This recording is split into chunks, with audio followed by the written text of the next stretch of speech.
junior manager here at the restaurant. I'm supposed to walk you through the job as our new security guard. From your resume, I can tell that you're already a well-experienced guard. But, you know, it's protocol, so I have to walk you through the basics anyway. So, let's get started. We have security cameras all around the restaurant, and if you bring up the camera panel, you'll be able to view the feed from each camera by pressing the camera buttons on the minimap. Now, our lights are always off during the night, obviously because it'd be a waste of power to leave them on all night. So to actually see something on the cameras, you can activate the camera system's night vision mode. You activate night vision by clicking on the button of whatever camera you're currently viewing. So for example, say you want to see what's on camera 1. You bring up the camera panel, you click on the button that says Cam 01, and then to use night vision, you click on Cam 01 again. Once night vision is activated, you can click on any of the other cameras and view them with night vision as well. And you turn it off the same way you turn it on. Now, night vision takes more power than regular vision, so make sure you use it sparingly. Your first priority as a security guard here is to keep an eye on the animatronics. Those are really expensive machines, and we do not want them stolen. And you keep an eye on them through the cameras. We have quite a few animatronics here at Candy's. There's of course the cats Candy and Cindy, there's Chester the chimpanzee, there's the penguins, just lots I tell you. So, you also have 3 security doors in your office, each of which can be closed by pressing the door button by each door.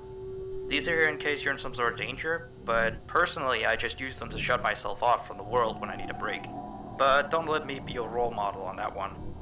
You need to remember that closing these doors takes power, and the longer they're closed, the more power they drain. I know that sounds kind of backwards, but you have to trust me on that one. I think it's something about the doors having an automatic fail-safe feature in case the power gets cut off, you know, so they open up if there's no more power. All I know for sure is that they do use more and more power the longer they're closed, so you don't want to keep them closed for too long at a time. Now, the reason I keep mentioning the power is because the restaurant uses a backup power generator at night, which only has a certain amount of juice in it. So anything from viewing the cameras to using the security doors takes power. You can see how much power you have left on the computer on the desk in front of you. Try not to run out of power. If you do though, you won't be stuck in the office since the doors will always open up anyway. Oh, and one last thing. The animatronics aren't completely turned off at night, so they might start walking around a bit. But just be careful not to let any of them into the office, cause we have stuff in there we don't want damaged or anything. Though don't bother with the ticket booth door, they won't attempt to get in through there. That should be all. You'll hear from me again on your next shift. Have a good night.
1. New message. Hey there. I put up a note today to gather some intel on the animatronics from the other employees. Just to get a list of the issues we've had with them. They've written down some stuff here for you, so let's see. Alright, so obviously the animatronics walk around at night, you know that by now. They try to get to places they shouldn't be. Yep. They act weird after dark. Yep. They look like adults. I mean, I suppose. They always seem nice around children. Around us employees, they just kind of stare at you. I always thought they just hadn't been coded to interact with anyone other than children. But some of the other employees have felt threatened by them now and then. But I know that some of them are also superstitious morons. So who knows if they just became scared when the animatronic looked at them in the eyes or something. Anyway, one last thing on the list here. The last penguin interferes with the system. There's a sentence I never thought I'd say. We have these penguin animatronics as waiters. They take people's orders and whatnot. We used to have 3 of them, but 2 of them broke down and haven't been fixed yet. I think they're referring to the 3rd penguin that still works, or, well, apparently it doesn't quite work.